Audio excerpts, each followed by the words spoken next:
Hi. Let's look at one of the most common mistakes in temperature markets, extrapolating the last few days into the future. If it's been hot or cold for several days in a row, most market participants automatically assume that tomorrow will be the same and the next few days will be the same as well. But that's not how the atmosphere works. Air masses change, fronts come and go, and yesterday's temperature tells you nothing about tomorrow's without a separate calculation. The market poses a specific question. For example, will the highest temperature in New York be 82 to 83 degrees Fahrenheit on June 25th? This isn't a question about what season it is now, nor about what happened this week. It's a narrow, measurable value. According to models and statistics, the optimal window for entry is 3, 4, at most 5 days. We can take a much closer look right here. And the market is still trading based on the inertia of recent days' impressions, while weather models provide accuracy within 1 to 2 degrees for those 3 to 5 days before the target date. The tools are exactly the same. In Windy, we also turn on the temperature layer. We work by points, by models. We run it through here. That is, yes, we can shift the time, today, tomorrow, and basically up to 5 days ahead. Windy allows us to analyze and look at it according to our statistics. This is ideal 3 to 5 days before entry. For example, we select a point, run it through, and look for the highest temperature during this period, when it will occur, when it will change. 21, 24, 25. So 25 was the peak at this point. We do the same for another model. That was the European model. We can use the American one as well. We run it through the same way and see at what moment the highest temperature will be. The logic is actually very simple. Just run the temperature simulation. We see 26. And here 25. So there's a 1 degree difference. You could say the models are in agreement. You can also turn on the wind layer to see, yes, at what speed and in which direction the winds are blowing, where they are directing these fronts.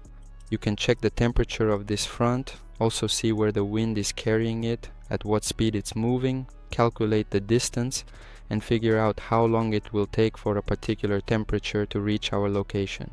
Next we have Weather API. Here we have historical temperatures, meaning archives and statistics. For example, I showed you New York.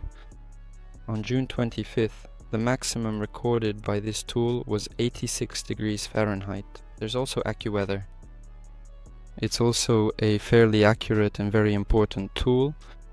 Here, on June 25th in New York, 29 degrees Celsius was recorded. That's about 84 degrees Fahrenheit. In other words, we've ruled out the possibility that the highest temperature will be 82 or 83. Accordingly, thanks to these three tools, we can almost certainly draw this conclusion and enter the event. We also definitely need WeatherGov if it's the States. If it's America, yes. Because with it, as we can see, you can also check the highest temperature, the forecast from this particular site, the highest for tomorrow, for today, for the night, for the day. You can also see what the weather is like in general. You can also take a more detailed look, that is, check the hourly weather, set the values you need here, and see the results. That is, you can simply analyze, move your mouse like this, and look at the data that pops up here. Accordingly, you shouldn't rely only on two models. Yes, of course, the accuracy of this tool, like in Windy, is high precisely because of the two models, but it's not 100%. That's why we use other tools, these three as well. Yes, you don't have to use WeatherGov. If it's not America, the accuracy will still be almost 100%. If the two models agree, that's just the beginning of our analysis, so to speak. Well, that's a typical scenario. A series of several days with similar temperatures, as the market sees it, creates a sense of normality for this market, and that's why the price for this continuation of the norm is overestimated. But if, at the same time, the weather models show an approaching front, as I already demonstrated, whether it's a warm or cold front, specifically on the market's closing date, we also take that into account. I think I explained how to calculate it, right? So, a gap arises between the price based on inertia and the data based on calculation. The check is simple.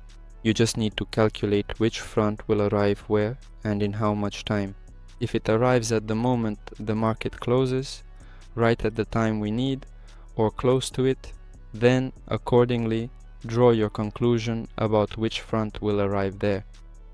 Accordingly, you also use these tools. Everything is clear. It's actually all quite simple. And again, I'll say this: if both models agree, especially regarding a pattern change, that's a strong signal to go against the market inertia. If the models disagree, it's a signal to wait or to enter with the minimum amount.